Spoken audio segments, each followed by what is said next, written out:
Hello and welcome. I'm Al Barrows, and this is UFO Disclosure, the podcast that's meant to show an average person's reaction to all the UAP, UFO news from everywhere and anywhere. Today's podcast is dedicated to a book called The Theuba Prophecy. The Theuba Prophecy was written by Michel Desmarquet, and it's his account of his abduction by the Theubans. He was brought to another planet, and it tells in detail about the spacecraft. He talks about their planet. He talks about the NHI on that planet, which happened to be 10 feet tall and also happened to be hermaphrodites. It's a very intriguing story, and after having read it a year ago, I reread it and felt that I should include this in my podcast, because a lot of people do believe that Michel Desmarquet had this experience. He never recounted his report either. Stay tuned. I'm going to break it all down. It's going to be a great podcast. The author, Michel Desmarquet, was benevolently and temporarily abducted by the Theubans on June the 26th, 1987, at midnight, and returned to his home in Australia precisely 9 days later. He woke up in a trance, hypnotically wrote a note to his wife, and dressed out of his pajamas, walked outside, saw this blue aura all around his courtyard, and was levitated into this spacecraft. He was met with 10-foot tall NHI that had a very benevolent look, a very benevolent way about them. Those beings took Michel and taught him on several topics. The book clearly gives detailed explanations on these topics, and it's worth noting that some of the explanations differ considerably from ones provided by a lot of ufology and New Age sources. And even though the book is a UAP abductee book, at least superficially, it also falls into the categorization of New Age literature or spiritualism. There's a lot of spiritualism that's conveyed in this book that was given to Michel Desmarquet from the Theubans. And the book is also in quite a bit of disagreement with numerous contemporary scientific theories like the Darwinian evolution. For one, the book is absolutely clear that human beings have not descended from apes or any other animal, but have moved to Earth from other planets. The author makes it very clear that the book is not science fiction also. He says that throughout. And he also mentions in the first chapter that upon meeting the NHIs, he pinched himself, thought he was dreaming, kept trying to wake himself up, and the NHI, his mentor, Thao, assured him that he was not dreaming. And this was not a astral or a spiritual abduction. He was physically abducted, from what the book says. He insists that the beings that had abducted him had chosen him for a specific reason, and that they had considered him capable of writing an accurate and an objective report about his experience during the 9 days he spent on Theuba. So Michel Desmarquet, who died in 2018, was abducted in 1987. He was chosen to make an interstellar journey by the Theubans, who live in our galaxy, and visit the planet Theuba. He was entrusted or tasked with the mission of writing a book containing very important messages to the people of Earth. Now, Theuba, the word itself, I think it's pronounced Chiuba, as in CH, but it's spelled TH. It's a pretty common word in the Old Testament. It's the name of the angels who turned the cities of Sodom and Gomorrah into the Dead Sea, same angels that led the Hebrews out of Egyptian slavery and gave Moses the Ten Commandments 3,300 odd years ago. And Michel goes into very minute detail about the technology. They were said to have traveled at many times the speed of light. The Theubans wouldn't tell him exactly. They would not divulge that information. Later on, Michel went on to lecture about his abduction. And he talks about the journey taking place in a method called the transubstantiation, which involves leaving space-time and returning to it elsewhere in our galaxy. As I said, the book, the Cuba Prophecy, contains a lot of details about Michel's journey. In the book, Michel talks about 9 planetary categories, each superior and offering a significantly better life conditions than the one preceding it. We are surprisingly on the first category, whereas the 9th category is the ultimate one. After that, you can rejoin the creator. And the Theubans told Michel that to pass or graduate to the next planetary category, certain conditions have to be met, all of which depend on the extent of purity from the perspective of the creator one has achieved in one's thoughts. In other words, you have to spiritually evolve. And you can tell from the way the book is written that Michel Desmarquet didn't have a formal education. He was a landscaper by profession, and the topics that are discussed in the book, it would be extremely challenging for him to know the technology that he discusses in the book without having had formal training or college education. And this was all before the internet. He also happened to know about the Jesus Christ that's buried in Japan. And I doubt he would have known this if he hadn't traveled there or had access to the internet. And he wrote this before the onset of the internet. In the book, Michel Desmarquet actually talks about the unknown years of Jesus Christ. There was no record of Jesus performing miracles when he was young. And according to the Yuba prophecy, Jesus and Christ are 2 different beings. So the book believes that there were 2 Jesus. One that was born of the Virgin Mary, could not do miracles, traveled to India and China, and died in Japan. And if you guys have a visual on this, you can see that there is an actual tomb of Jesus Christ in the Shingo village of Japan. It's a small village, and it claims to be the final resting place of the Son of God. The other Jesus, which I'll refer to as Christ, according to the book, was a Theuban, and he could perform miracles. And these very same miracles that Jesus Christ is reported to have performed in the Bible, Michel saw the Theubans themselves commonly perform while he was on the planet. We're talking about resuscitating dead people, healing people, levitation. The Theubans could levitate. They could do all the miracles that Jesus Christ was reported to have performed in the Bible.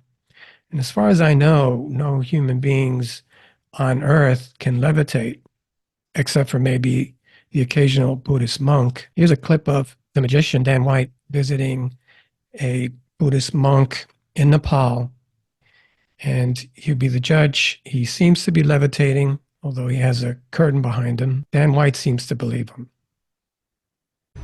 The thing that I hear the most about you, and you can tell me if this is true or not, is that you have power of levitation.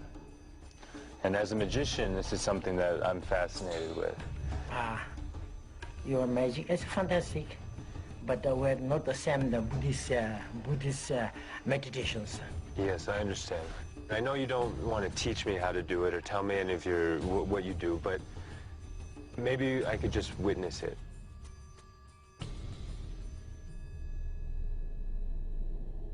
You come from very far away. You show me your scale. I don't know what happened, but I will try one time. Okay, great. I need you back. If you still close me, then my energy doesn't roll. Yes.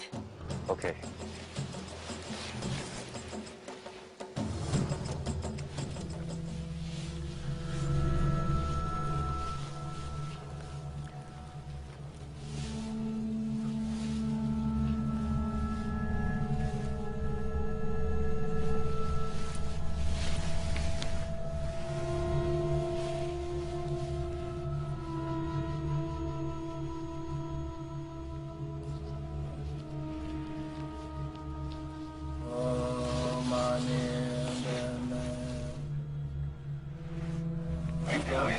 Sandra. This is the real deal.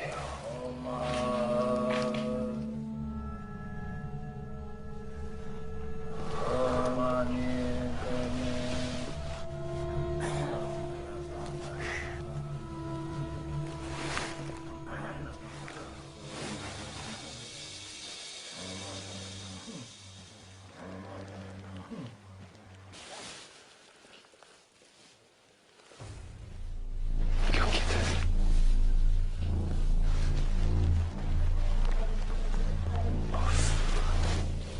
How is he doing that? Are you guys seeing this? Are you guys seeing this?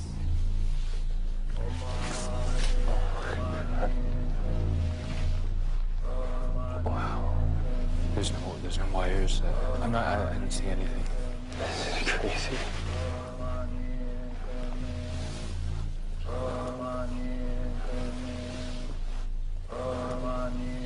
Okay, so there could have been some trickery there, although the Buddhist monk seems authentic. Looks as though they're in Nepal. But Michel Desmarquet says that levitation was normal for the Theubans, just as it was for Jesus Christ when he walked on water. He saw Theubans levitate various objects while he was there, and he actually saw the Theubans levitate themselves.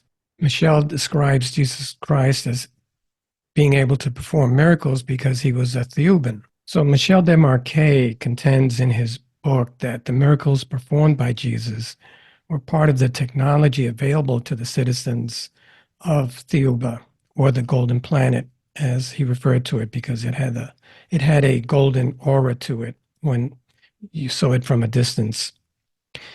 They had the capacity to resurrect, to raise the dead, to heal all sorts of ailments. And he also contends that the creation of Christianity was conceived on Theuba and literally engineered by the planet. The first Jesus traveled through India, China, and ended in Japan, where he married and lived to a ripe old age, according to Michel Desmarquet. The other Jesus, which I'll refer to as Christ, was the one that performed the miracles and was a Theuban. And according to the book, he has been preserved on the planet Theuba now, along with similar leaders from other planets. In the Shingo village, formerly known as Harai, Aomori Prefecture, Japan, there is an actual tomb, as you can see on the right, if you guys can see this, and it's puzzled a lot of scientists and historians. Harai is not a Japanese word. In modern Japanese language, Harai sounds almost identical to Hebrai, which simply means Hebrew. The Japanese have different customs in this village. In the ceremony, they perform a dance and sing a very strange song, Nanya do Yara, Nanya do Nasareno, Nanya do Yara. And detailed analysis of the ancient Hebrew words indicates that the song is a precise code referring to ancient Hebrew texts, the Torah or Genesis, that are well known in the 1st century AD. So it's hard to explain the ceremony, the Hebrew words that are chanted, and the tomb itself in Shingo village. Michel Desmarquet seems to think that he has the answer. Here's a graphic of Michel Desmarquet with Thao, his mentor, the 10-foot tall hermaphrodite that was his guide. And here's Michel Desmarquet in a suit that he was given. Also, he's holding a helmet that he was given to protect his eyes from the luminosity of the planet. He talks about how the planet is so luminous that it hurt his eyes, and the goggles or helmet that he was given cut the luminosity by 75%. That's how much luminosity there was. Everything seemed to have a glow about it. The planet itself from a distance glows in a golden aura.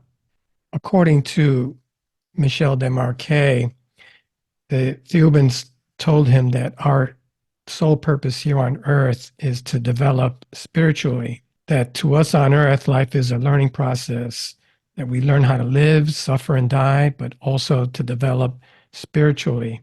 And supposedly the Thebans have been watching us for countless eons, and they've been assigned to guide and sometimes punish the inhabitants of planets that are under their guardianship. And in the book itself, they seem to guide and assist several civilizations and other planets. And according to Michel Desmarquet, it's obvious that they've assisted and guided us and also have punished us in the past. Michel Desmarquet cites certain examples like the cities of Sodom and Gomorrah as one example, and the flood during Noah's times as another one. He also compares himself to Enoch from the Old Testament because they were both tasked with writing a book of their experiences after having been brought off planet by a higher intelligence. So the message of the book is that material technology without spiritual knowledge is leading us to a global catastrophe on Earth. Michel Desmarquet also talks about other NHI or other aliens. The Ethiopians spoke to him about the Greys after he asked about other alien civilizations. And the Ethiopians referred to the Greys planet as a planet of sorrow like ours, because the Greys have lost their immune system as a result of certain technology that they developed and got out of hand. And they've been monitoring us because supposedly our immune system has been failing since we entered the atomic age in the 1940s, 1947 or 48, thereabouts. And Michel Desmarquet says that the Greys have been watching our reaction to the radioactivity that we've been exposed to. And supposedly, the Theoban said that the Greys have implanted 150 people worldwide, not 5 million as some say, with monitoring devices or implants. The people of Theuba are watching the Greys, and the Greys seem to be watching us, or at least those 150 people that they placed implants into. But Michel seems to think that the Theubans are not a danger to Earthlings. So Michel Desmarquet, the author of the Chiuba prophecy, went on the lecture circuit and he started promoting the book. And according to the task that he was charged, he was lecturing about the teachings that the Theubans gave him. And I'd like to show a little bit of a lecture from 1998 where Michel Desmarquet's talking about what the Theubans taught him. In the lecture, he talks about such things as parallel universes, vibrations in colors that can actually heal and improve our immune system. He talks about the 10-foot tall hermaphrodite NHIs that assisted him while he was on Theuba. He describes where the Theubans lived, the dokos, and the force field around those dokos. Talks about flying platforms that they use to get from short distances. He talks about the Theubans' ability to see auras. Okay, so without further ado. And my name is Michel Desmarquet. Certain of you saw me, certain never seen before. And I have to thank you very, very much to be interested on what's happened to me in June 1987. And I'm sure you're all here because you want to know more about it. I know a lot of you read the book. You are dying to ask questions. We will do the question at the end of the lecture. Don't worry, you can ask plenty questions. Okay, so that is Michel Desmarquet. Remember that he has not had a college education. He is a landscaper by profession, not trained in public speaking, but he does a fairly good job here in this presentation. Okay, now, at that moment, Tao told me that, and she said, we are going to take you for a trip, as I said before. And I said, you must be joking. What for? And she said, you are going to witness what we are going to show you with your physical body and report it in a book. I say, you must be joking because I'm a gardener. I'm not a writer. Why don't you take a writer or a journalist? We need you to report word for word what you are going to witness and to put the information in a book, and we'll help you to do that. But I am here to tell you the truth. Also in my book, it is the truth. And believe me, I knew I was not dreaming anymore. Okay, the abduction by itself, I know certain of you wanted to know how that did happen. Now, we are in a parallel universe. We are walking there, and we are going to an absolutely round spacecraft waiting for us there and shimmering, about levitating about 10 meters over the ground, their ground, that parallel universe ground. And we went there, and then at that time, I have to tell you, I've been scared because I say, that's it. It's no more a dream, because I pinch myself, say, oh, I'm not dreaming. She laughed at me. She said, yeah, you're not dreaming. We don't want you to think you're dreaming. So I knew I was not dreaming anymore. Even she could read my mind like an open book. When I was thinking I was not going to see my family again, she just turned and said, no, you'll see your family very soon, Michel. How could she doing that? Because she was absolutely mind-read. When I say she, it is because Tao, that extraterrestrial, looks exactly like a beautiful woman. But of course huge. They can't even fit about the side of the inside of that stuff here. And very, very smiley, yeah, 10 feet high, 10 feet high. It's a reason for that. It is because on their planet, the gravity is not like here, okay? Over there I was 45 kilo instead of 70. So everything there is gigantic, okay? Like I say to her, if you read the book, why are you that size, you know, normal size, I say. She said, no, it is a normal size for us, not for you, but anyway. So that person, I say she, because she looks like a woman. Now, to be easier for the lecture, her name is Tao. In a craft, they were destroying it, cleaning me by the vibration, because for them they explain when it's a color is a vibration. And the vibrations do a lot of things. Vibration can heal you and even kill you.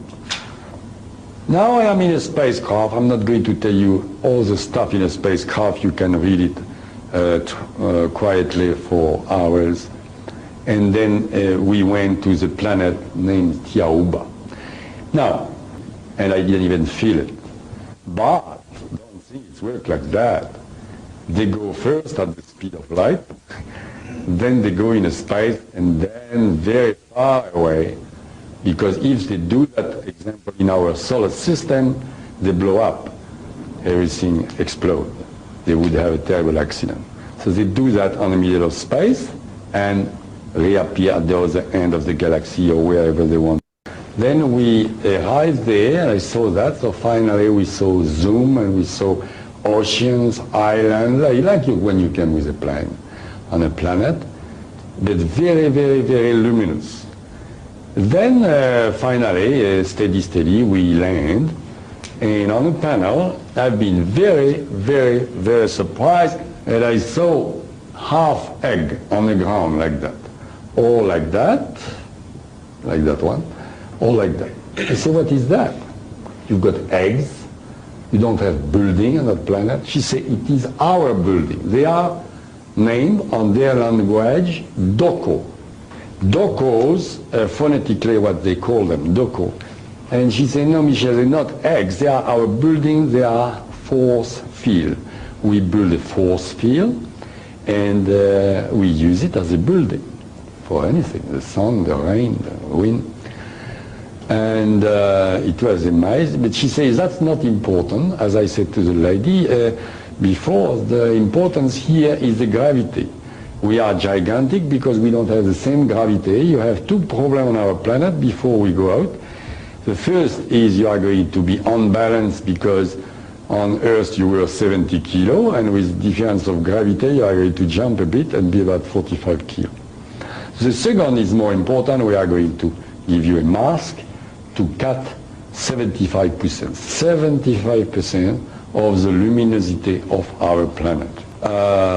It was terrible. The luminosity was very, very strong, and I could be blind. So they gave me a mask, and then finally we disembark, I can say. Then I got the shock of my life, of my ego. Because I say, oh my God, I'm an alien here. You can feel something. It's no door. You pass through the force field. You just feel something, like a pressure, and it's finished.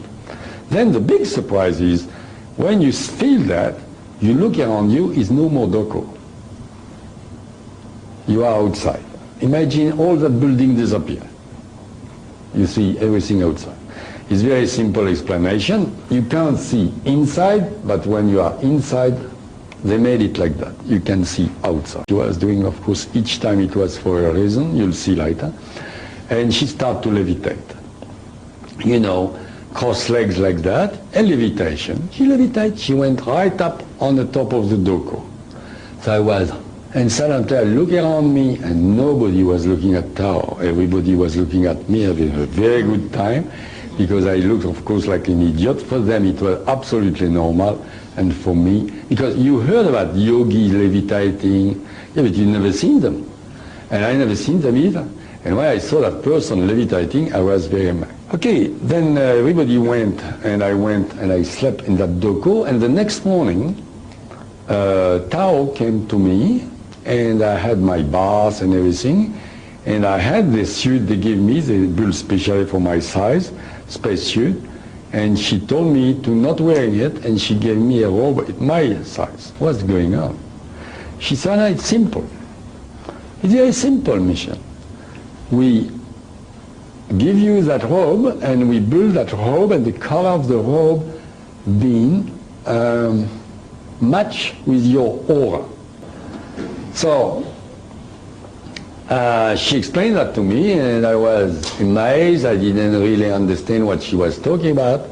She said, Michel, if on your planet you could read the aura, not only see the aura, but read the aura, you would use less Panadol and less medication, because you could use the aura to know how to match the colors of your suit, example, your dress, whatever, your room, and you will be in much better health. That I am in my Doko, I wear my robe, I don't want to confuse you. I wear my robe, I'm so happy. She laughed again. Oh my God, she said, etc. And she told me about the Panadol and all that stuff. And she said, now we have to hurry up because they're waiting for us. I said, who is waiting for us? I didn't dare to ask. And here we go. We embark on that platform, flying platform, and we went to the ocean again, and very, very fast. That platform can make a force field around it. You can't even feel the breeze. And we went to what she called the city of the 9 Doko, which is Dokos like that, very big Doko, this form, and we went there. Then we walk, and finally we stop on the front of a big Doko. And then Tao, who is always very happy, very easygoing, was suddenly very serious. And I say, oh my God, why she changed like that, you know? It's very, very bizarre, because she doesn't laugh anymore, she doesn't joke. And she said, Michel, I'm going to... The 7 figures, they seem to be the 7 supreme beings in charge in the Yuba. And this is where he's given his mission to write a book. She's sort of stopping, just like that, on the front of the Doku. And she says, no door at the Doku, but you have a light where you can cross. Like that you don't bump on something behind because you can't see. So that's what it is. And she stopped there, and she sort of concentrate. She said, you are going to close your eyes for the luminosity. I'm going to take your mask off, and we are going to come in. I was very intrigued. And I've done what she said. She took my mask off, and I felt she lead me by the shoulders. Of course, she's like that, so she take my shoulder like a kid. And we walk, my eyes closed. I could feel the force field of the doko, and I knew we were in, but I was very, very intrigued, see what's going on here. And we walk, and finally she said, you can open your eyes now. I opened my eyes, and you have to remember that, and I saw what I thought it was, 7 statues in front of me in a sort of semicircle on the front of the doko. It was very, very weird. You could swear their eyes inside were luminous. So you imagine that? Since I am about 12 years old, nobody could impress me. Maybe for that they choose me, those people, I don't know. Nobody. And for once in my life, I swear to you, they impress me. That's it. For once in my life, I shut up for 2 hours. I couldn't even speak because they read my mind and give me the answer before I open my mouth. So, the middle one, they greet me. I remember they greet me. And they say, the spirit will be with you. The other one in echo says the spirit will be with you. And then they never talk anymore. But the center figure started to levitating and came to me. So he came to me, levitating. Instinctively, I closed my eyes. He came over me, put his fingers, imagine they have a huge hand. After that, Tao told me, he put one finger like that, one finger like that. I closed my eyes and I smell a sort of incense, a smoke inside me. Impossible to explain. And he left me. So I opened my eyes and I saw him going, but he changed a lot. He was in fire. Everything was burning, and I almost yelled. Tao immediately sent me a telepathic message. Yes, Michel, you can see the aura for a moment. I was seeing the aura, and I looked at Tao, she was burning. Okay, I'm jumping ahead because this lecture actually was about 3 hours. Okay, so here, Michel Desmarquet actually talks about the Great Pyramid. Between a break, the journalist said to me, I've been with 7 of friends, we went in a Great Pyramid, we spent the night. I said to myself, that's it, another liar, you can't spend a night in a Great Pyramid, from what I know. But he was not lying, he said to me, and the next morning we were sick like dogs. I say, that became interesting.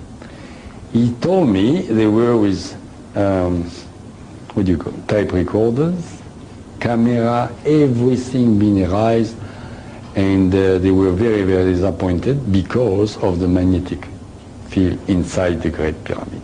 So that Great Pyramid was, I'm talking about Mu, but of course the Great Pyramid now we're talking about that one, is a cosmic tool. You can contact different galaxies for the user who knows how to use by telepathy, can contact worlds very, very far away and have a conversation, telepathic conversation at the other side of the galaxy. That is the explanation of the Great Pyramid. Okay, so there was also a part in the lecture where Michel says that we never went back to the moon because we were warned off the moon, which agrees with some conspiracy theories out there. See if I can find that part here. And we have the possibility to visit other planets. Those people are not going to let us do that. They are going to stop us, even by violence, because they judge for the moment we are not able to look after our own backyard, as you know, because we pollute everything, and they're not going to let us going on another planet to pollute a second one in the universe. Okay, so here he talks about the gray NHIs, or the grays as they're called, and why they are here on Earth. Gray alien, gray alien. Exactly like I told you. I hope everybody understood that one. It is just they are dying by lack of immune system, and they are interested in seeing if they can have learn something from us, because we're not dying yet, but we steady losing our immune system. They want to know how we are going to get out of it to copy us. Okay, here he talks about how the Theubans regenerate themselves. He also, I believe, here he talks about how he was physically abducted, not astrally, as a lot of abductees claim. They help us. Time to time they give a little push, of course. This time they want me to wake you up. They took me physically because, those people abducted me physically for a very, very simple reason, because I think, I thought that like everything I saw, everything happening to me is so extraordinary. If it was by astral, by astral travel with their help, I am a skeptic myself. If you read my book in chapter 11, when I touch a body there, I don't spoil the book for you, I don't tell you which body. I feel ashamed myself, I wanted to touch, because I am a skeptic. So I would, if I didn't go there physically, I would never believe what I saw myself. I would say all my life, come on, it was a dream. It was a dream, a good dream, same time a bit bizarre, but a dream, it's impossible, okay? But I was there, I've been there physically, I even came back with a bruise. When I came back, I slept for 36 hours, and I've been there, I eat there. By the way, I prefer the Australian food or any food than them, but this is another story. I bath there, I even swim there in the little mini swimming pool you can call, Roman bath if you want to call it like that. And I breathe there, everything I've done there like I'm doing here. Even things you think about it, So everything you do when you are with your physical body. And I disappear from my home for 9 days. But so I tell you that if I haven't been there physically, I wouldn't believe what I saw. So that's to answer your question, because they've done that to take me there, to make me witness, really witness it, to come back to report that to you, and of course for the detail I didn't remember, and they helped me telepathically for the detail in a book. Okay, so that was Michel Desmarquet, the author of the Theuba prophecy. And as you can see towards the end there, he was very emphatic about making a point of his trip being a physical one, that he was not taken astrally out of his body, did not dream it. He's very emphatic about saying that he's sure that it physically happened. Now, do you believe? I know that there's at least one other person that believes every word in the book, Theuba Prophecy. His name is Samuel Chong. If you guys have a visual on this, there's a picture of Michel Desmarquet shortly before he died on the left, and on the right, you can see him with Samuel Chong. Now, Samuel Chong read his book in 2014 and believed every word of it. He became so interested that he tracked down Michel Desmarquet to where he was living right before he died in Vietnam. Samuel Chong visited Michel Desmarquet in Vietnam 2 times, once in March the 24th, 2016, and the second time he went there on March the 9th of 2018. Spent a lot of time talking to him and was able to glean a lot of information that wasn't included in the book, that Michel Desmarquet was not allowed to write in the book. Afterward, Samuel Chong decided to take on the great responsibility of translating Michel Desmarquet's book into Mandarin, because he wanted to share the book and the teachings of the Theubans with as many people as possible, and to increase awareness of the book. He also started a scholarship program and started the China Sono Foundation. Michel Desmarquet passed away on July the 9th, 2018 in Vietnam. Long before this, He had always expressed his wish to be contacted by Thao, his mentor from Thiuba, and he wanted to leave and go back to Thiuba. Samuel Chong decided to set up a scholarship titled, quote, A Better World, end quote. It's a spiritual and technology advancement scholarship, and you can find more information about that at chinasona.org/scholarship. Here's Samuel Chong on exopolitics, speaking with Dr. Michael Sala. You mentioned that there are these 9 levels of kind of civilizational development, Earth, humanity being at level 1 and the Theubans being at level 9. Now, you also mentioned, or we're talking about Michel Desmarquet, you're just kind of like relaying what the contents of the book were. So Michel Desmarquet was told that there were also these different extraterrestrial groups that brought different kind of colored peoples here, whether it was the blacks, whether it was the yellow, the white, the red, and so forth. Now, I know some describe the extraterrestrials that brought the different species of humanity here as the seeders or as the founders or guardians, that these are extraterrestrials that create genetic experiments on different planets and move them around depending on what's happening with that planet, using giant space arcs and so forth. So are we to understand then that the Theubans are themselves not one of the seeder races, that they are kind of like more a galactic observer, if you like? Right, they're not one of the seeders.